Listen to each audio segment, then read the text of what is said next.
घर घर भक्ति की शक्ति चैनल में आपका स्वागत है। भगवान श्री कृष्ण जी की पहली कहानी। श्री कृष्ण जी और इंद्रदेव जी की कहानी। एक बार की बात है कि वृंदावन के लोग गोवर्धन पर्वत की पूजा करने लगे थे।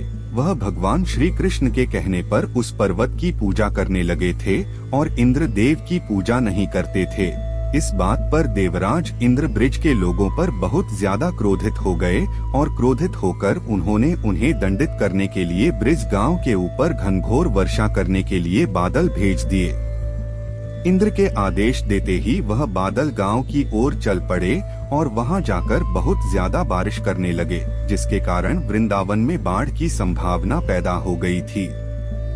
बारिश इतनी ज्यादा होने लगी थी यहाँ तक कि कुछ लोगों के घर भी इस बारिश में बहने लगे थे। गांव के लोग बहुत ज्यादा डर गए थे और वह सहायता देने के लिए भगवान श्री कृष्ण की शरण में पहुँचे, परंतु भगवान श्री कृष्ण को पूरी परिस्थिति के बारे में ज्ञान हो चुका था।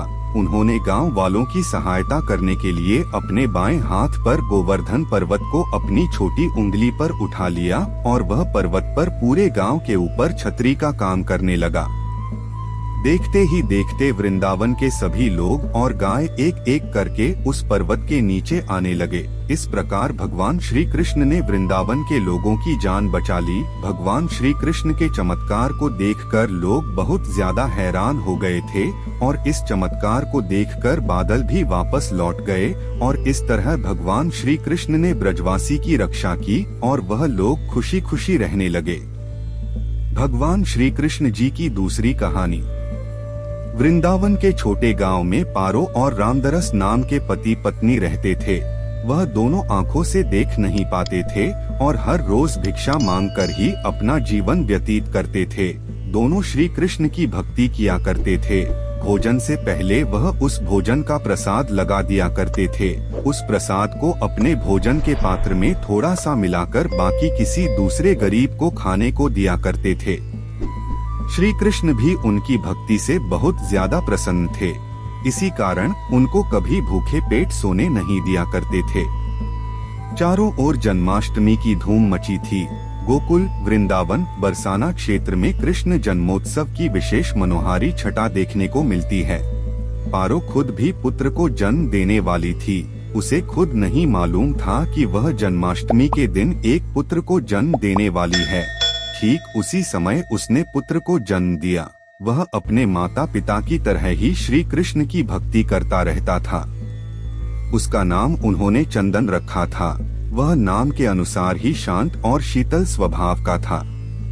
चंदन जब भी बीमार होता था या फिर अपने रास्ते से भटक जाता था तो उसकी मदद एक गाय चराने वाला करता था। उसका नाम मदन था। उसने बताया था कि वह पास के गांव में रहता है। जब भी चंदन के परिवार पर कोई विपत्ति आती तो मदन सदैव रखवाला बनकर खड़ा रहता था। चंदन जब बड़ा हुआ तो वह मदन के गांव में जाकर मदद को खोजने लगा और जैसे ही वह गांव पहुंचा उसने मदन के बारे में पूछा तो लोगों ने बताया कि यहाँ कोई मदन नाम का व्यक्ति नहीं रहता है। उसके बाद चंदन ने इस रहस्य का पता लगाने का मन बना लिया। चंदन उसे ढूंढता रहा परंतु उसे मदन ना मिला। फिर एक बार चंदन की माँ को बहुत ज्यादा बुखार हो गया था। वह लगभग मरने वाली थी। तब मदन उसके घर सहायता के लिए आया और शाम होते ही अपने गांव की ओर लौटने लगा। उस समय चंदन उसका पीछा कर रहा था और चोरी चोरी दूर से उसे देख रहा था। मदन वहां पर मौजूद एक मंदिर के अंदर दाखिल हो गया। चंदन उसे देखता रहा। काफी समय तक इंतजार करने के बाद जब चंदन ने देखा कि मदन मंदिर से बाहर नहीं आया है तो ऐसे में चंदन उस मंदिर में गया। उसने देखा कि वहां पर कोई भी नहीं है। वह अदृश्य हो गया था। वहां पर केवल भगवान श्री कृष्ण जी की मूर्ति थी। चंदन समझ गया था कि वह मदन कोई और नहीं स्वयं श्री कृष्ण जी हैं, जो उनके परिवार की हर मुसीबत में रखवाली करते हैं। हमारा उद्देश्य है घर घर भक्ति की शक्ति को पहुंचाना। अगर आपको कहानी अच्छी लगी हो तो वीडियो को लाइक करें, शेयर करें और चैनल को सब्सक्राइब करें। राधे राधे। जय श्री कृष्णा।